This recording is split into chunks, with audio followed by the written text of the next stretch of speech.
Everybody, this is class 7th subject science chapter number 10 respiration in organisms.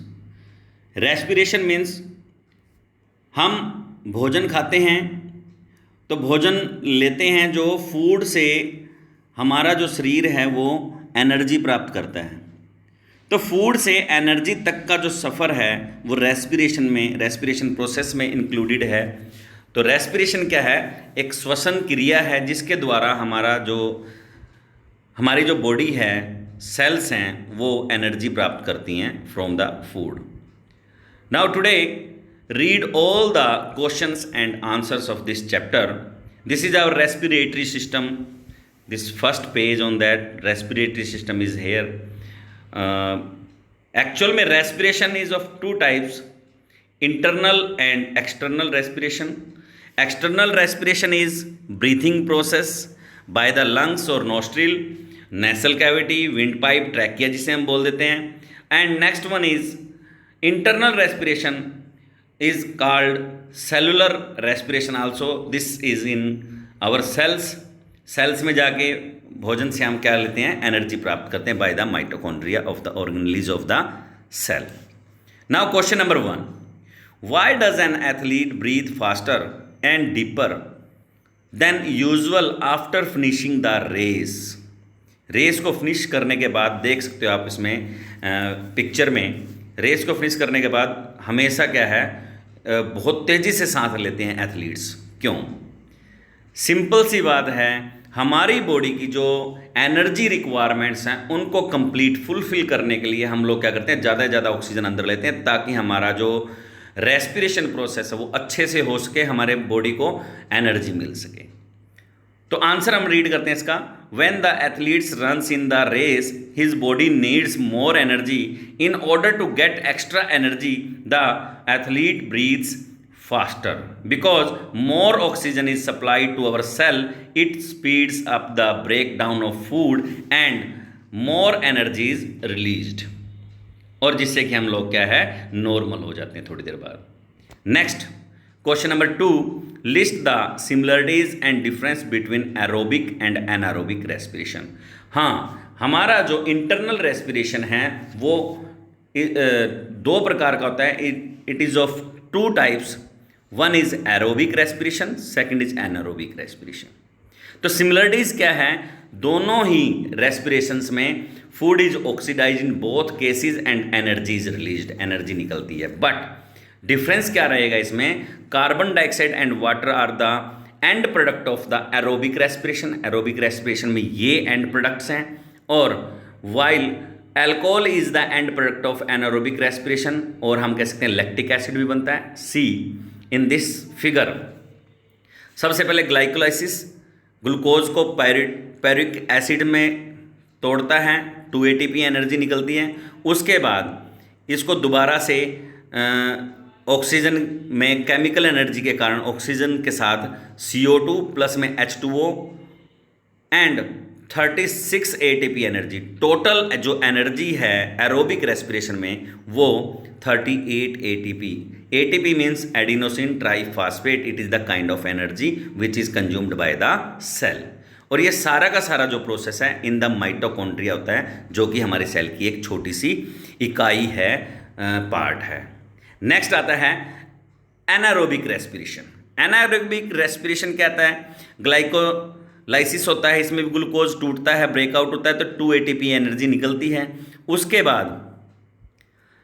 बाद जब ये pyruvates बन जाता है, उसके बाद इसके अंदर जब ऑक्सीजन की इसको जरूरत होती है दोबारा से फर्दर रिएक्ट बर्निंग के लिए, तो ये हल्की सी CO2 निकलती है, हल्की ऑक्सीजन की प्रेजेंस में, कम ऑक्सीजन की प्रेजेंस में, और ये बन जाता है इथेनॉल या फिर लैक्टेट यानी कि लैक्टिक एसिड में।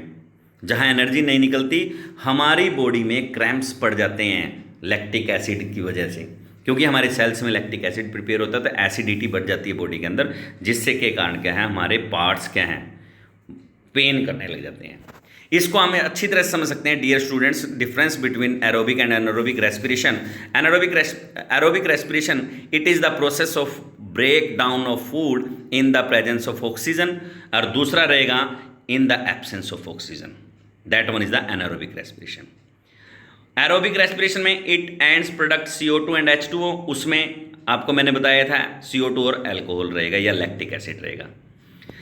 अच्छा, एरोबिक रेस्पिरेशन में it makes longer time to release energy, but anaerobic respiration में वेरी शॉर्ट टाइम होता है, बहुत कम एनर्जी निकलती है।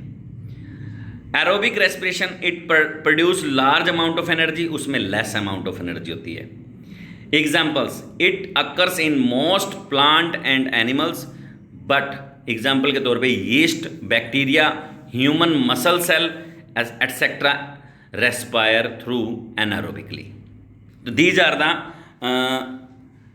Are the difference between the aerobic and anaerobic respiration. आप बच्चों ये भी लिख सकते हो जो आपको दिखाया जा रहा है। Next question number 3, why do we often sneeze when we inhale a lot of dust laden air.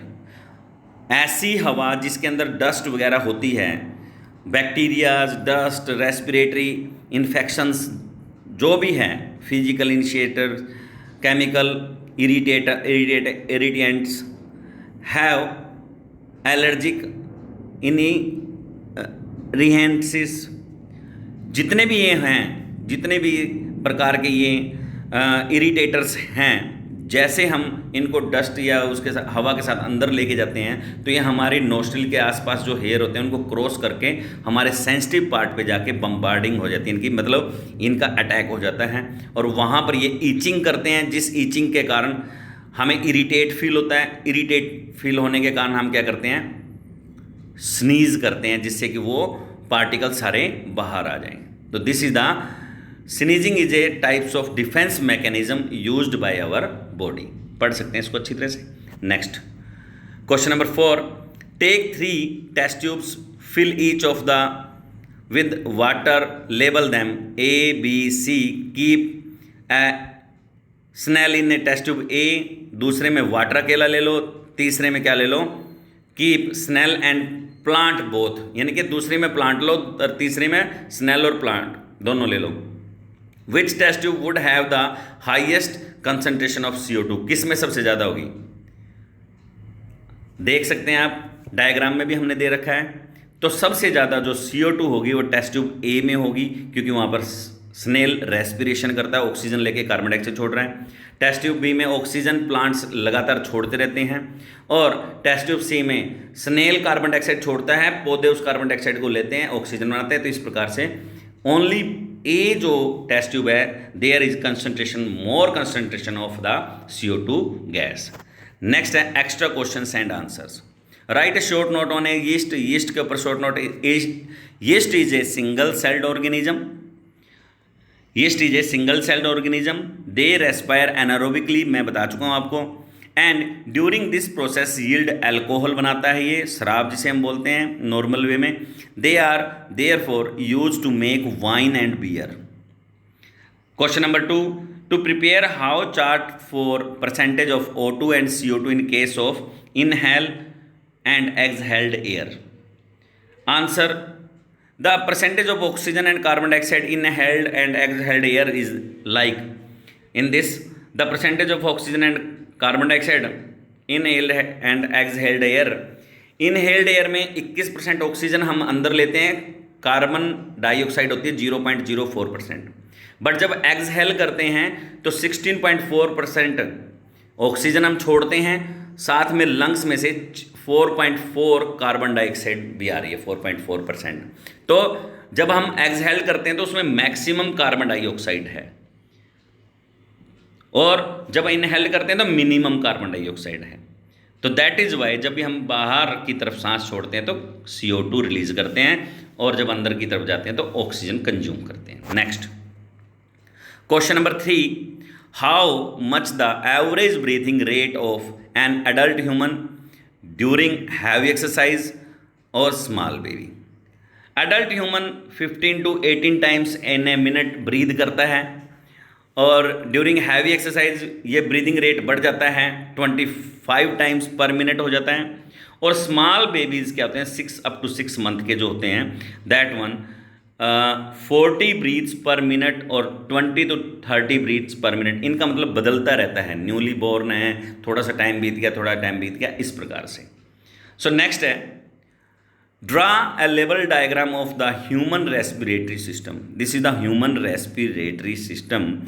In that, nasal cavity, mouth, epiglottis, thyroid, cartilage, trachea, left lung, right lung, bronchials, tubes जितनी भी होती हैं, bronchials, small Airways जिन्हें हम बोलते हैं, एल्वेल्स, air sacs जिन्हें हम बोलते हैं. अब इनका जो फंक्शन है वो अलग अलग है. नोस्ट्रिल से अंदर जा रहा है, हम इनहेल कर रहे हैं. नेक्स्ट एपिग्लोटिस क्या करता है, खाने वाली नलिका में ये जाने देता है. खाने से जो हमारा फूड है उसको, फूड मटेरियल को हमारी श्वास नलिका में नहीं जाने देता, ट्रैकिया में नहीं आने देता. तो वो that one is the epiglottis, वो फंक्शन परफॉर्म करता है. So this is the respiratory system in front of you in diagrams with labeled manner. Observe this carefully. Now thanks for watching video, and this also you have to see this picture, and after that, okay, have a nice day.